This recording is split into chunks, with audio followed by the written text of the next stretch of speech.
like it.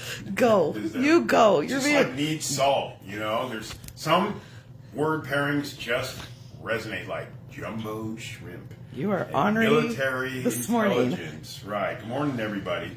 We're here just having fun. Jody and I wanted to have breakfast today, and because we're having breakfast, we're sharing it with you. It's our opportunity. They don't come along as often as we'd like them, but when we do, we're here. And we're starting at 10 to 10 because that's when we're ready. So one of the great pleasures in my life, once leaving the restaurant business, is I eat when it's ready. I don't have a deadline when somebody orders food. So I don't have to worry so much about that. And you shouldn't either. You should just get up, make a good breakfast, and hit the road, get things going. If you got to get up a little earlier, give yourself a little more time. We got some fun stuff today because I had a really cool class last night. We were working on an anti-inflammatory diet, and so we wanted to focus on grass-fed beef rather than just commodities. So I've got some hanger steak, which can look really weird and stuff. Kind of looks like a little chain. And we're not going to cook all of this because we really only need about 4 ounces of protein each. So I'm going to save a little bit for tomorrow's breakfast. And I want to cook this fast, and I want to cook it simple. So I'm going to cut it up. Hanger steak is a unique cut. You can look it up rather than have me describe it, but it's a very tender cut. It also goes by the name the butcher's cut, which is an interesting title all by itself. And you can look that up too, rather than have me do a long diatribe. But basically, it's the cut that the butchers like best. So that says a lot about it.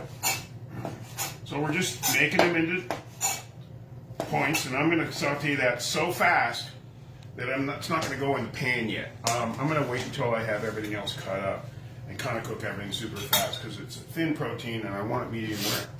I've got some cooked quinoa from my last class, an up-to-sink battleship left over. And I've got some power greens and some cauliflower rice that we cut up and put in some quinoa cakes yesterday. So because it's really small, it's cauliflower, it's going to cook fast. And then I just want to finish my rainbow with a little bit of bell pepper, some red. So I've got my rainbow going. Got green, and I've got white, and now I've got red. Let's make it a little small. We're going to make everything kind of a smaller dice today, just to go with the size of the beef in our medley. Of course, essentially we're making stir fry. And then I got to deal with somebody started the onion the wrong way, so I got to fix that. They cut the root end off. Why do they do that? I'm not going to say who, my mother-in-law. I promise. Not to say it was my mother-in-law. I was going to ask if you were going to say not who to it say was. it was my mother-in-law. She watched these? She just, no matter how hard I try.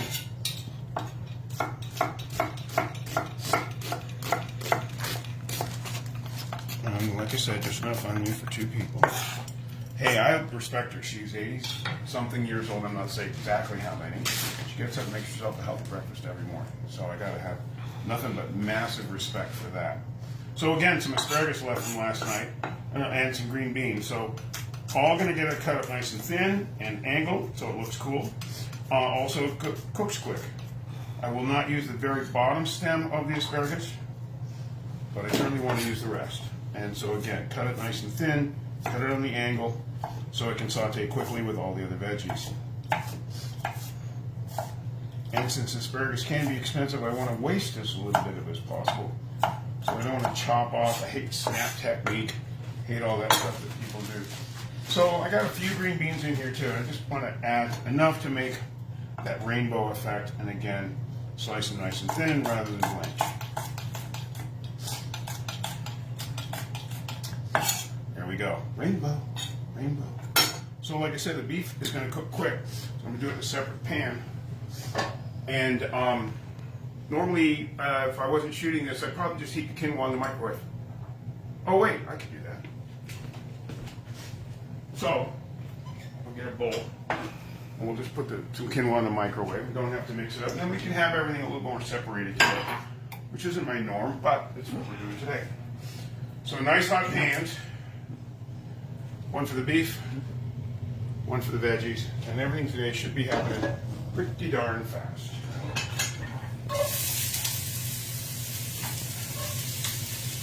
Get my seasonings going in there. That beef pan's nice and hot, so get that in real quick. And I'll put seasoning on once it hits the pan. Oh, don't eat that. Don't eat that piece.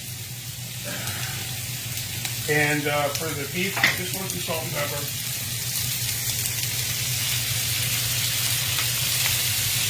And of course for the vegetables, I want my usual complement of yummies, my anti-inflammatory turmeric. And of course my new favorite spice that I'm using a lot of is everything bagel spice. Delicious. It just makes everything delicious. So, and you can be kind of generous with it. You don't have to be stingy. We're using a nice extra virgin olive oil. And everything's going to cook quick. So while that's cooking, let me get my quinoa going. I'm going to throw some cauliflower rice right on in with my veggies so it'll cook quick. And again, just enough for two. Doesn't need to be more exact than that. And quinoa. Again, not too much.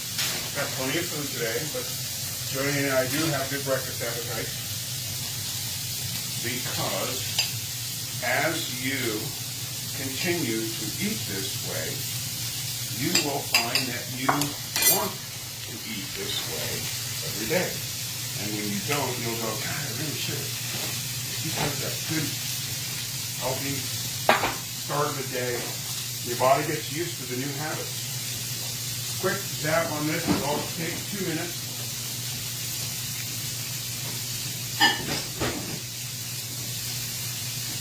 My new kitchen design has my microwave in my pantry. Because it used to be over. It used to be over the stove, and now I've got this incredibly nice hood. So much better. The microwave has a back seat. Still not going to turn that beef. And while I got a minute, start to put stuff away. No reason to just stand there and look at things. Put stuff away.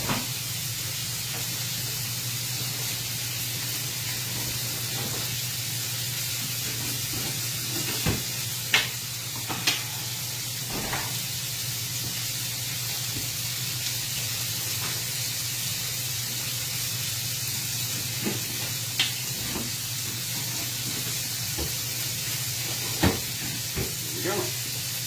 Somewhat randomly, that's my nature. Okay, my beef is already more than halfway cooked. So I'm just going to basically make sure these pieces are turned over. It's got beautiful brown on there. Nice sear. That looks great. Yeah, they're only going to be another 30 seconds.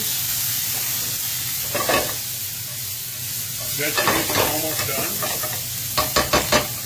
Because of that, we're hitting with the greens now. And it's just, these are the greens you get at the supermarket. These are organic rural power greens. Another good combination is this baby spinach, baby kale combo. We've got lots of options now. Protein greens, power greens. These are beautiful. Done. I'm keeping that pan a little bit on high heat and taking this pan to low heat. There's my breakfast hash, and now it's time to do our eggs. And since both Jody and I love our eggs over medium, and she's a real flipper now. She's not just a mediocre flipper, she's a real flipper. A flapper, flipper, big difference.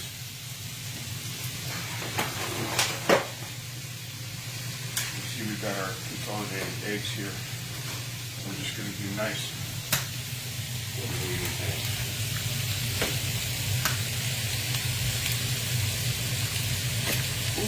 Fermentation in that guy. Good. That's a shell. That's not. Yeah, it is shell. Darn it. I didn't even know that. There we go. Thank goodness it's not hot yet. Serves me right. Yeah, one-handed crack. Whenever I've done the one-handed crack over the years, I do end up having a little more issue with the shells. That is something I can't do. Yeah. Well, I got to, now that you're a flipper, I've got to do something that you can't do. So, it takes work. Yep. It ain't easy being me. Constantly have to show how great everything can be. But of course, we want you to feel that way. We want you to feel like you can do this. That's really the number one goal. Not to watch me and think I'm great, but to actually watch me and realize you can do it too. That's the key. And that's far more important than anything else I can possibly tell you.